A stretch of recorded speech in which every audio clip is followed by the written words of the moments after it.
Hello my dear students, welcome back in my YouTube channel in star study. So बच्चों, कैसे हैं आप सभी? आई होप आप सभी अच्छे होंगे और अपनी पढ़ाई अच्छे से कर रहे होंगे। बच्चों, आज के लेक्चर में हम डिस्कस करने वाले हैं factor on which the resistance of a conductor depends. So time waste नहीं करते हैं, जल्दी से पढ़ना स्टार्ट करते हैं। तो हमारा टॉपिक है ऐसे कौन कौन से फैक्टर्स हैं जिसपे मतलब कोई कंडक्टर अगर है तो उसमें जो है जो रेजिस्टेंस है कौन कौन से फैक्टर पे डिपेंड करता है। तो फर्स्ट फैक्टर है हमारा length of conductor. Length of conductor, conductor की लेंथ पे बच्चों हमारा डिपेंड करता है रेजिस्टेंस कैसा होगा। Means R is directly proportional to length. R यहाँ पर डायरेक्टली प्रोपोर्शनल होता है लेंथ के। मीन्स अगर हम लेंथ को इंक्रीज कर रहे हैं तो रेजिस्टेंस भी हमारी यहाँ पर इंक्रीज करेगी। तो जैसे देखिए एग्जांपल से समझते हैं इसको। जैसे सपोज मैंने यहाँ पे एक स्मॉल वायर का कंडक्टर ले लिया है, इसकी लेंथ है और यहाँ पे ऐसे इलेक्ट्रिक करंट इस डायरेक्शन में फ्लो हो रहा है। और यहाँ पे मैंने एक लॉन्ग वायर ले लिया है जिसकी लेंथ एल है और इसका करंट फ्लो हो रहा है इस डायरेक्शन में। ठीक है, तो किसमें रेजिस्टेंस ज्यादा होगा, इस स्मॉल वायर में या फिर इस लॉन्ग वायर में? तो यहाँ पे देखेंगे रेजिस्टेंस क्या होता है हमारा, डायरेक्टली लेंथ के प्रोपोर्शनल होता है। मीन्स अगर लेंथ ज्यादा है तो रेजिस्टेंस भी ज्यादा होगा। तो जो हमारा ये वाला वायर है इसमें क्या होगा बच्चों, इसमें रेजिस्टेंस मोर होगा। इसमें रेजिस्टेंस हमारा मोर होगा बिकॉज यहाँ पे लेंथ जो है जो होती है वो डायरेक्टली प्रोपोर्शनल होती है रेजिस्टेंस की। यानी आप ऐसे भी कह सकते हो रेजिस्टेंस डायरेक्टली प्रोपोर्शनल होता है लेंथ के। तो आप यहाँ पर अगर लेंथ को इंक्रीज कर रहे हो तो हमारा रेजिस्टेंस भी इंक्रीज करेगा। और जो इसमें जो है ये वाला वायर हम लोगों ने लिया है, इसमें जो रेजिस्टेंस होगा ये लेस होगा। सेकेंड पॉइंट ले लेते हैं बच्चों, area of cross section. Area of cross section, हमारा जो रेजिस्टेंस होता है ये एरिया ऑफ क्रॉस सेक्शन पर भी डिपेंड करता है। तो आर यहाँ पे हो जाता है हमारा inversely proportional to area of cross section. जो रेजिस्टेंस होता है वो इनवर्सली प्रोपोर्शनल होता है एरिया ऑफ क्रॉस सेक्शन के। जैसे कि सपोज एक एग्जांपल लेते हैं, ये मैंने थिन वायर ले ली है बच्चों, this is our thin wire और यहाँ पे ये इसका जो है एरिया ऑफ क्रॉस सेक्शन है और इस डायरेक्शन में इलेक्ट्रिक करंट हमारी फ्लो हो रही है। और यहाँ पे एक थिक वायर ले लेते हैं,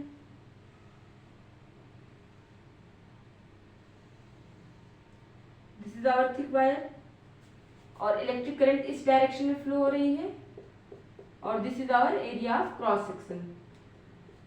तो यहाँ पे क्या होगा बच्चों, किसमें जो है ज्यादा इलेक्ट्रिक करंट फ्लो होगा?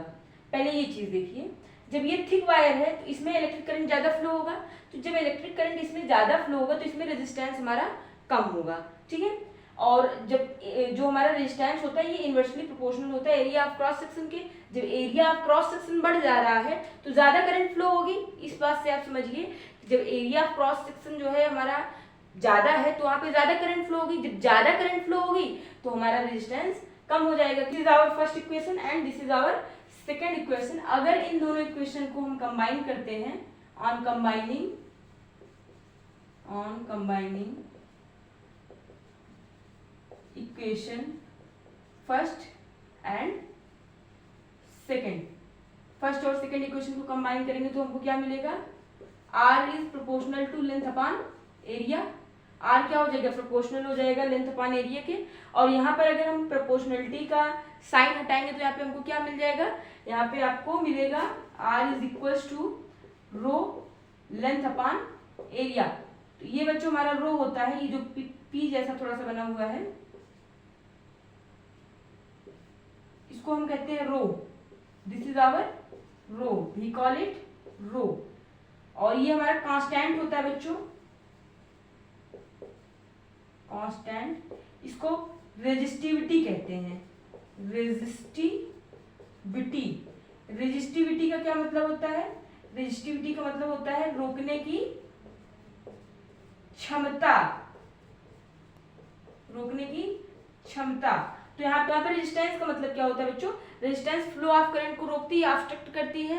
तो यहाँ पे रेजिस्टेंस क्या होगा, जब रेजिस्टेंस आप हाई कर रहे हो तो यहाँ पे रेजिस्टिविटी भी हमारी ज्यादा होगी। रेजिस्टिविटी का मतलब होता है रोकने की क्षमता, रेजिस्टेंस ज्यादा तो रोकने की क्षमता भी ज्यादा, ठीक है, रुकावट ज्यादा तो रोकने की क्षमता भी ज्यादा, आप ऐसे भी कह सकते हो, ठीक है।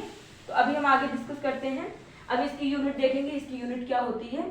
फर्स्ट यहाँ पे हम देख लेते हैं, थर्ड पॉइंट क्या है, nature of material, nature of material. अब जो हमारा रेजिस्टेंस होता है बच्चों, ये नेचर ऑफ मटेरियल पे डिपेंड करता है कि हमारा मटेरियल कैसा है। अब जैसे आप अगर ग्लास ले लोगे तो वहाँ पे हाई रेजिस्टिविटी होगा, तो वहाँ पे जब ज्यादा रेजिस्टिविटी होगी तो रेजिस्टेंस भी हमारा क्या होगा, ज्यादा होगा, तो इलेक्ट्रिक करंट वहाँ पर कम फ्लो होगी। तो हमारे नेचर ऑफ मटेरियल पे ये डिपेंड करता है कि हमारा मटेरियल कैसा है और उसमें कितना रेजिस्टेंस हमारा होगा, किस टाइप का रेजिस्टेंस होगा या फिर रेजिस्टिविटी कितनी होगी। यहाँ पर हमारा फोर्थ पॉइंट है, फोर्थ फैक्टर है जिसपे रेजिस्टेंस डिपेंड करता है, वो है टेम्परेचर। टेम्परेचर पे हमारा जो है जो रेजिस्टेंस होता है वो टेम्परेचर पर भी डिपेंड करता है। अब जैसे मान लीजिए कोई कंडक्टर है, तो कंडक्टर में अगर हम टेम्परेचर को इंक्रीज करेंगे तो वहां पर रेजिस्टेंस भी हमारी इंक्रीज होगी, बिकॉज ऑफ जब हम टेम्परेचर इंक्रीज करेंगे किसी कंडक्टर में तो वहां पे क्या होगा, जो एटम्स प्रेजेंट होंगे कंडक्टर में वो थोड़ा वाइब्रेशन करने लगेंगे, वहां पर क्या करेंगे, वाइब्रेशन करना स्टार्ट कर देंगे, और जो हमारा इलेक्ट्रॉन होगा जब वो मोशन में आएगा, मोशन करना स्टार्ट करेगा, तो उसके मोशन में वो रुकावट ज्यादा पैदा करेंगे। तो इसीलिए क्या होगा, टेम्परेचर पे भी हमारा जो है रेजिस्टेंस डिपेंड करता है। अगर आप टेम्परेचर को इंक्रीज कर रहे हो किसी कंडक्टर में तो वहां पर क्या होगा, वहां पर रेजिस्टेंस भी आपकी इंक्रीज होगी। तो ये कुछ पॉइंट्स थे जहाँ जिस पर जो है रेजिस्टेंस किस किस फैक्टर पे डिपेंड करता है। और यहाँ पर यूनिट देख लेते हैं, रो की यूनिट क्या होती है बच्चों। देखिए, रो की यूनिट निकालने के लिए पहले हम रो का फार्मूला बना लेते हैं यहाँ पे। तो रो इज इक्वल्स टू क्या हो जाएगा बच्चों, आर ए अपॉन लेंथ, ठीक है। रो इज इक्वल्स टू क्या होगा, resistance multiply by area of cross section, area upon length आप कह सकते हो। इससे हम पहले यूनिट निकालते हैं। देखिए, जो हमारी रेजिस्टेंस होती है उसकी यूनिट क्या होती है, ओम, और जो एरिया होती है उसकी यूनिट मीटर स्क्वायर, और लेंथ की मीटर। 1 मीटर से 1 मीटर कैंसिल होगा यहाँ पे, तो हमको इसकी यूनिट मिल जाएगी बच्चों ओम मीटर। तो जो हमारा रो होता है उसकी यूनिट क्या होती है, ओम मीटर। तो जो रेजिस्टिविटी होती है ये मटेरियल पे डिपेंड करती है कि आप मटेरियल कैसा ले रहे हो, आप ग्लास ले रहे हो कि आप कोई कंडक्टर ले रहे हो। अगर आप ग्लास लोगे तो वहां पर हमारी जो रेजिस्टिविटी होगी हाई रेजिस्टिविटी होगी, क्योंकि ग्लास क्या है, एक इंसुलेटर है। और अगर आप जो है कंडक्टर ले रहे हो तो वहां पर ये डिपेंड करेगा कि कंडक्टर में देखेंगे वहां पर रेजिस्टिविटी जो होगी वो लो होगी। तो आप, आई होप आपको वीडियो अच्छा लगा होगा। अगर आपको वीडियो अच्छा लगा है तो वीडियो को लाइक कर लीजिए, चैनल को सब्सक्राइब कर लीजिए और बेल आइकन को जरूर प्रेस कर दीजिएगा। Thank you so much.